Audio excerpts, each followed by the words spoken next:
आप सभी छात्रों का स्वागत है Subhash study centre YouTube channel पर। आज का यह वीडियो कक्षा 10 के छात्रों के लिए मोस्ट इम्पॉर्टेंट है, क्योंकि इस वीडियो के द्वारा हम आपको बताएंगे जो यूपी बोर्ड के द्वारा जारी किया गया है हिंदी विषय का मॉडल पेपर, और इस मॉडल पेपर का जो प्रश्न संख्या आप यहाँ पर देख सकते हैं 9, जो कि इस प्रकार से है। निम्नलिखित उपसर्गों में से किन्हीं 3 के मेल से एक एक शब्द बनाइए। और यदि आपने प्रश्न संख्या 1 से लगाकर प्रश्न संख्या 8 गा तक के प्रश्नों का उत्तर से रिलेटेड वीडियो ना देखा हो तो आपको चैनल की प्लेलिस्ट में मिल जाएंगे।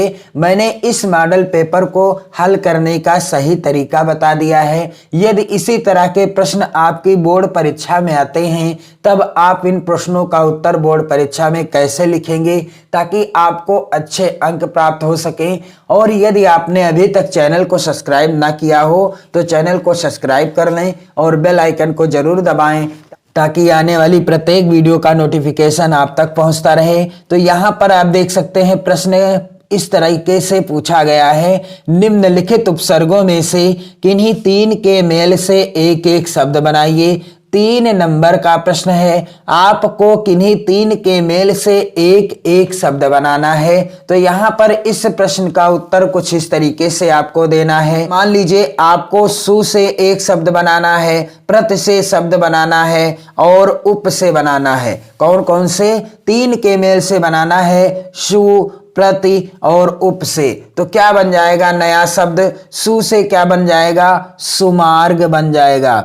सु से नया शब्द क्या बन जाएगा? सुमार्ग बन जाएगा। उपसर्ग जो होते हैं किसी भी शब्द के पहले लगते हैं। उपसर्ग किसी भी शब्द के पहले लगते हैं। मार्ग से पहले सु जुड़ गया तो अर्थ परिवर्तन हो गया। अभी तक मार्ग था, अब हो गया सुमार्ग। और यदि हम दिन के आगे प्रति जोड़ देते हैं तो क्या हो जाएगा?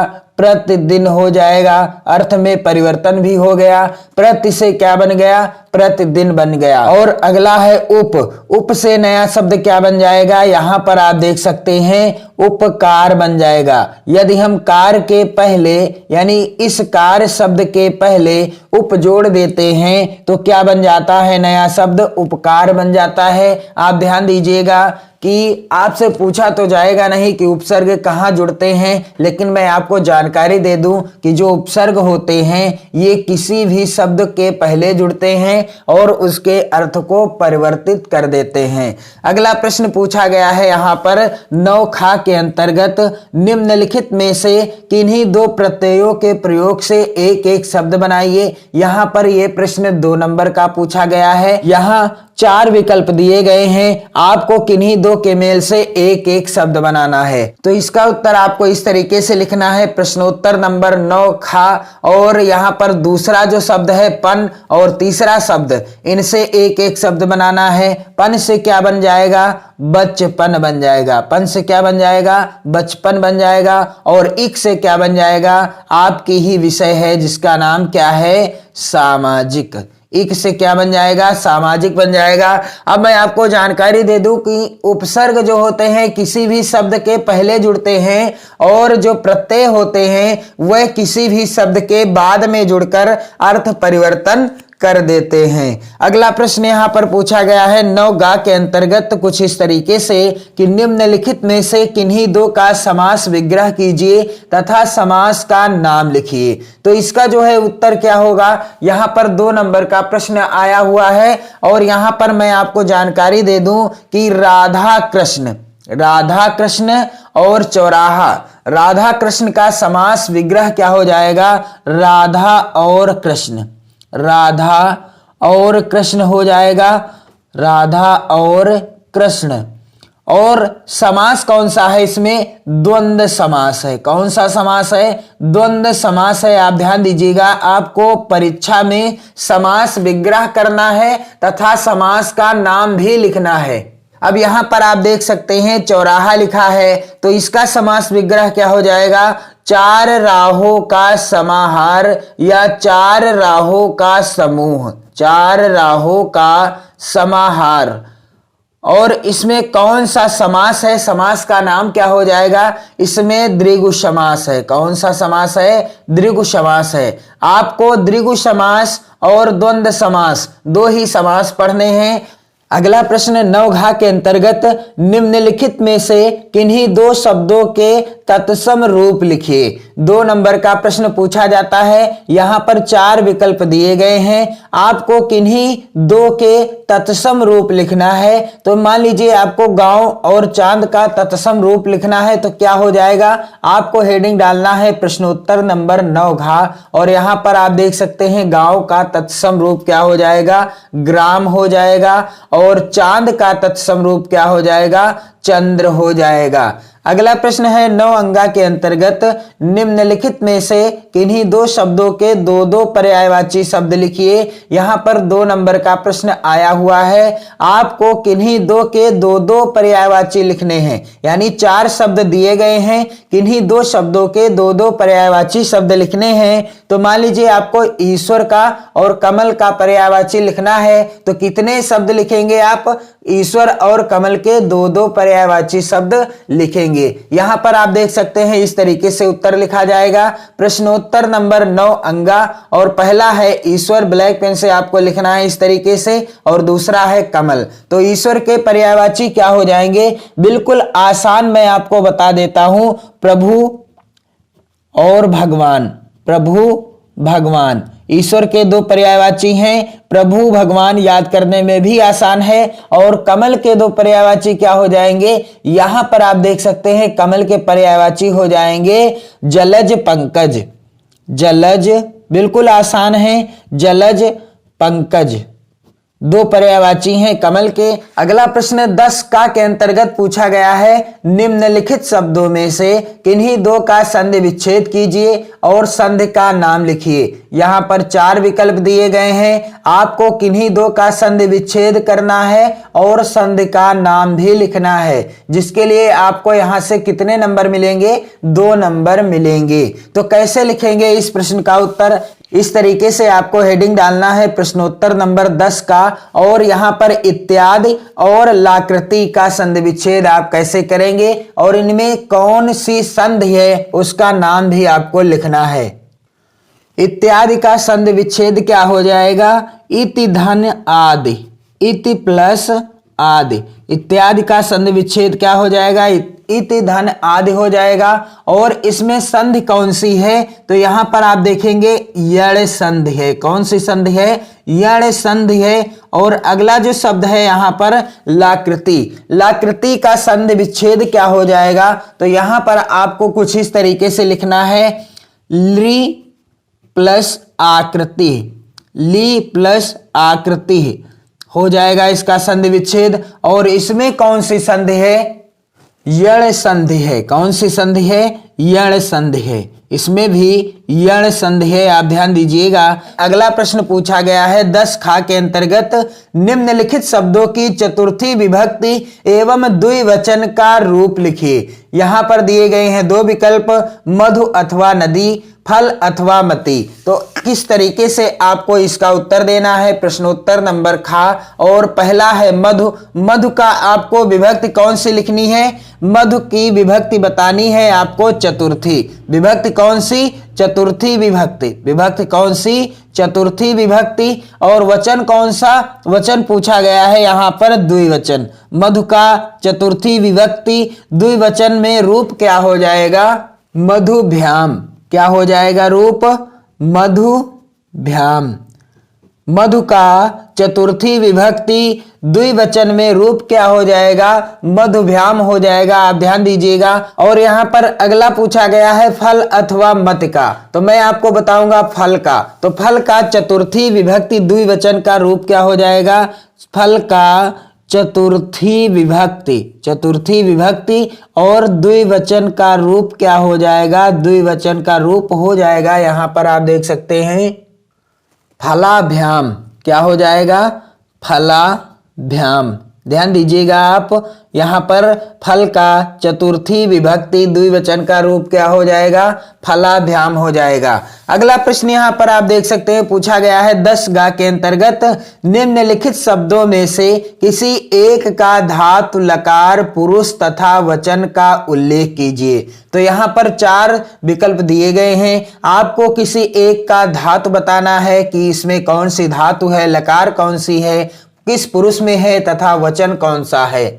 इस प्रश्न के उत्तर में मैं आपको बताऊंगा जो दूसरा विकल्प है पठावा, इसमें कौन सी धातु है, कौन सी लकार है, किस पुरुष का है तथा इसमें कौन सा वचन है। तो चलिए इसका उत्तर आपको इस तरीके से देना है। प्रश्नोत्तर नंबर 10 गा के अंतर्गत दूसरा जो है पठावा, इसमें कौन सी धातु है, तो पठावा में धातु कौन सी है, पठ धातु है। कौन सी धातु है, पठ धातु है। और लकार कौन सी है, इसमें लट लकार है। कौन सी, लट लकार है। आप ध्यान दीजिएगा, लट लकार है। और पुरुष कौन सा है, पठावा जो लिखा है कौन सा पुरुष है, इसमें उत्तम पुरुष है, उत्तम पुरुष है। और यहाँ पर वचन कौन सा है, तो यह द्विवचन है। पठावा जो है इसमें पठ धातु है, लट लकार है, उत्तम पुरुष का है तथा यह किस वचन का शब्द है, द्विवचन का शब्द है। अगला प्रश्न यहाँ पर आप देख सकते हैं पूछा गया है 10 घा के अंतर्गत निम्नलिखित में से किन्हीं 2 वाक्यों का संस्कृत में अनुवाद कीजिए। 2 नंबर का प्रश्न आया हुआ है और यहाँ पर आप देख सकते हैं वाक्य कुछ इस प्रकार से हैं। प्रयाग गंगा तट पर स्थित है और अगला वाक्य है तुम दोनों क्या करते हो, और अगला वाक्य है विद्या विनय से बढ़ती है। तो आपको किन्हीं 2 के संस्कृत में अनुवाद करने हैं। कैसे करेंगे आप अनुवाद, यहाँ पर प्रश्नोत्तर नंबर 10 घा, यहाँ पर देख सकते हैं दूसरा वाक्य है तुम दोनों क्या करते हो, तो इसका अनुवाद क्या हो जाएगा, युवाम किम करुथा। और तीसरा वाक्य है विद्या विनय से बढ़ती है, तो इसका हिंदी में अनुवाद क्या हो जाएगा, तो इसका संस्कृत में क्या अनुवाद हो जाएगा, विद्या विनयात वर्धते। अगला प्रश्न जो कि 11 नंबर का है, निम्नलिखित विषयों में से किसी एक विषय पर निबंध लिखिए। 6 नंबर का प्रश्न है और यहाँ पर आप देख सकते हैं 4 विकल्प दिए गए हैं, आपको किसी एक विषय पर निबंध लिखना है। तो मैं आपको इस वीडियो में बताऊंगा पर्यावरण प्रदूषण, जो कि मोस्ट इंपॉर्टेंट है 2022 बोर्ड परीक्षा के लिए भी, आप इसे ध्यान से पढ़ लीजिएगा। तो यहाँ पर आप देख सकते हैं इस प्रश्न के उत्तर में आपको इस तरीके से हेडिंग डालना है, कुछ सामान्य सी। प्रश्नोत्तर नंबर 11 और हेडिंग क्या रहेगी, पर्यावरण प्रदूषण। और इस तरीके से आपको हेडिंग डालना है रूपरेखा। कोई भी आप निबंध लिखें किसी भी विषय पर, रूपरेखा हेडिंग आपको डालना ही पड़ता है। पहली हेडिंग क्या रहेगी, प्रस्तावना। दूसरी रहेगी प्रदूषण का अर्थ। तीसरी हेडिंग रहेगी प्रदूषण के प्रकार। और चौथी हेडिंग रहेगी प्रदूषण की समस्या तथा इससे हानियां। और 5वीं हेडिंग रहेगी समस्या का समाधान तथा 6ठी हेडिंग क्या रहेगी, उपसंहार। तो पहली हेडिंग आपको डालना है प्रस्तावना। और क्या लिखेंगे आप प्रस्तावना के अंतर्गत, आज का मानव औद्योगिकरण के जंजाल में फंसकर स्वयं भी मशीन का एक ऐसा निर्जीव पुर्जा बनकर रह गया है कि वह अपने पर्यावरण की शुद्धता का ध्यान भी न रख सका। और अब एक और नई समस्या उत्पन्न हो गई है, वह है प्रदूषण की समस्या। इस समस्या की ओर आजकल सभी देशों का ध्यान केंद्रित है। इस समय हमारे समक्ष सबसे बड़ी चुनौती पर्यावरण को बचाने की है, क्योंकि पानी, हवा, जंगल, मिट्टी आदि सब कुछ प्रदूषित हो चुका है। इसलिए प्रत्येक व्यक्ति को पर्यावरण का महत्व बताया जाना चाहिए, क्योंकि यही हमारे अस्तित्व का आधार है। यदि हमने इस असंतुलन को दूर नहीं किया तो आने वाली पीढ़ियां अभिशप्त जीवन जीने को बाध्य होंगी और पता नहीं तब तक मानव जीवन होगा भी या नहीं। इसलिए पर्यावरण के प्रति सभी व्यक्तियों को सचेत करना चाहिए। अगली हेडिंग क्या है? प्रदूषण का अर्थ।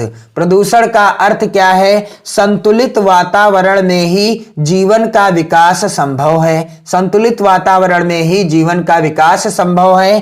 पर्यावरण का निर्माण प्रकृति के द्वारा किया गया है।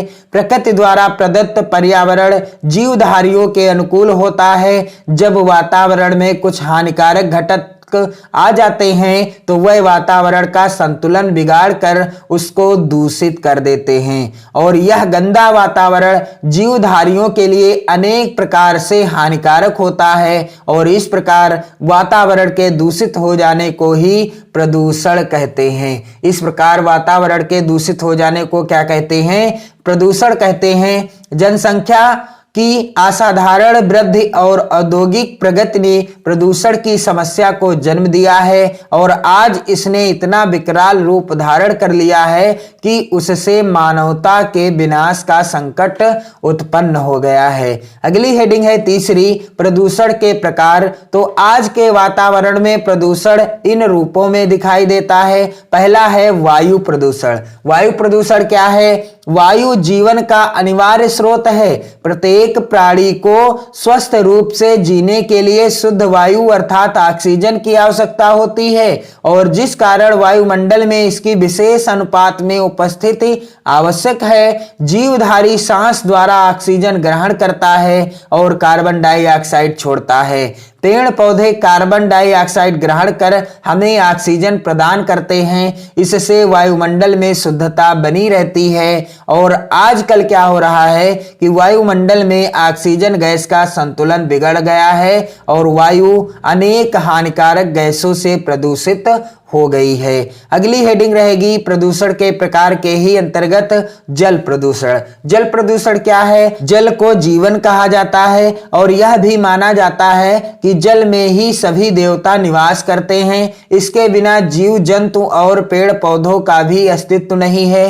फिर भी बड़े बड़े नगरों के गंदे नाले और सीवर नदियों में मिला दिए जाते हैं। कारखानों का सारा मैला बहकर नदियों के जल में आकर मिलता है। इससे जल प्रदूषित हो गया है और उससे भयानक बीमारियां उत्पन्न हो रही हैं, जिससे लोगों का जीवन भी खतरे में पड़ गया है। और प्रदूषण का अगला प्रकार है ध्वनि प्रदूषण। ध्वनि प्रदूषण क्या है? ध्वनि प्रदूषण भी आज की नई समस्या है। इसे वैज्ञानिक प्रगति ने पैदा किया है। मोटर, कार, ट्रैक्टर, जेट विमान, कारखानों के सायरन, मशीनें तथा लाउड स्पीकर ध्वनि के संतुलन को बिगाड़कर ध्वनि प्रदूषण उत्पन्न करते हैं। अत्यधिक ध्वनि प्रदूषण से मानसिक विकृति, तीव्र क्रोध, अनिद्रा एवं चिड़चिड़ापन जैसी मानसिक समस्याएं तेजी से बढ़ रही हैं। और प्रदूषण का अगला प्रकार है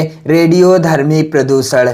आज के युग में वैज्ञानिक परीक्षणों का जोर है। परमाणु परीक्षण निरंतर होते ही रहते हैं। इसके विस्फोट से रेडियोधर्मी पदार्थ संपूर्ण वायुमंडल में फैल जाते हैं और अनेक प्रकार से जीवन को क्षति पहुंचाते हैं। प्रदूषण का अगला प्रकार है रासायनिक प्रदूषण। कारखानों से बहते हुए अपशिष्ट द्रव्यों के अलावा रोगनाशक तथा कीटनाशक दवाइयों से और रासायनिक खादों से भी स्वास्थ्य पर प्रतिकूल प्रभाव पड़ता है। ये पदार्थ पानी के साथ बहकर जीवन को अनेक प्रकार से हानि पहुंचाते हैं। अगली हेडिंग क्या है? प्रदूषण की समस्या तथा इससे हानियां। प्रदूषण की क्या समस्या है? बढ़ती हुई जनसंख्या और औद्योगिकरण ने विश्व के सम्मुख प्रदूषण की समस्या पैदा कर दी है। कारखानों के धुएं से, विषैले कचरे के बहाव से तथा जहरीली गैसों के रिसाव से आज मानव जीवन समस्याग्रस्त हो गया है। इस प्रदूषण से मनुष्य जानलेवा बीमारियों का शिकार हो रहा है। कोई अपंग होता है तो कोई बहरा, किसी की दृष्टि शक्ति नष्ट हो जाती है तो किसी का जीवन विविध प्रकार की शारीरिक विकृतियां मानसिक कमजोरी, असाध्य कैंसर व ज्वर, इन सभी रोगों का मूल कारण कौन है? विषैला वातावरण ही है। अगली हेडिंग क्या है? समस्या का समाधान। प्रदूषण की समस्या का समाधान कैसे किया जा सकता है? वातावरण को प्रदूषण से बचाने के लिए वृक्षारोपण सर्वश्रेष्ठ साधन है। हमें अधिक से अधिक वृक्षों को लगाना चाहिए। दूसरी ओर वृक्षों के अधिक कटान पर भी रोक लगाई जानी चाहिए। कारखाने और मशीनें लगाने की अनुमति उन्हीं लोगों को दी जानी चाहिए जो औद्योगिक कचरे और मशीनों के धुएं को बाहर निकलने की समुचित व्यवस्था कर सकें। संयुक्त राष्ट्र संघ को चाहिए कि वह परमाणु परीक्षणों को नियंत्रित करने की दिशा में उचित कदम उठाए।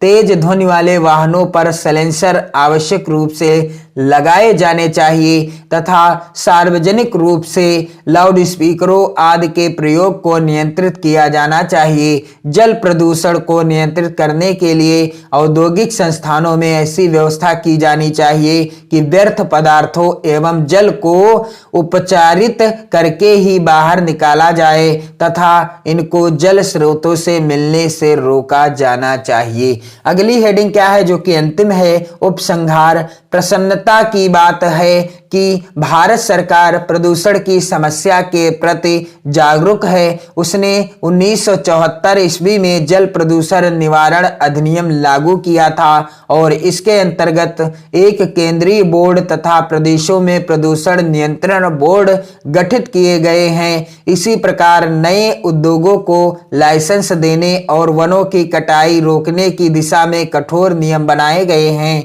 इस बात के भी प्रयास किए जा रहे हैं कि नए वन क्षेत्र बनाए जाएं और जन सामान्य को वृक्षारोपण के लिए प्रोत्साहित किया जाए। न्यायालय तथा प्रदूषण फैलाने वाले उद्योगों को महानगरों से बाहर ले जाने के आदेश दिए गए हैं और यदि जनता भी अपने ढंग से इन कार्यक्रमों में सक्रिय सहयोग दे और यह संकल्प ले कि जीवन में आने वाले प्रत्येक शुभ अवसर पर कम से कम एक वृक्ष अवश्य लगाएगी तो निश्चित ही हम प्रदूषण के दुष्परिणामों से बच सकेंगे और आने वाली पीढ़ी को भी इसकी काली छाया से बचाने में समर्थ हो सकेंगे। तो कुछ इस तरीके से आपको लिखना है प्रदूषण पर निबंध और आप इस वीडियो को ज्यादा से ज्यादा मित्रों में शेयर करें ताकि आपके साथ साथ आपके मित्रों को भी लाभ पहुंचता रहे। अपनी पढ़ाई को बेहतर ढंग से करने के लिए चैनल के साथ जुड़िए। बोर्ड परीक्षा की बेहतर तैयारी कीजिए। मस्त रहिए, हमेशा खुश रहिए। अपना और अपने परिवारजनों का विशेष ध्यान दीजिए। जय हिंद।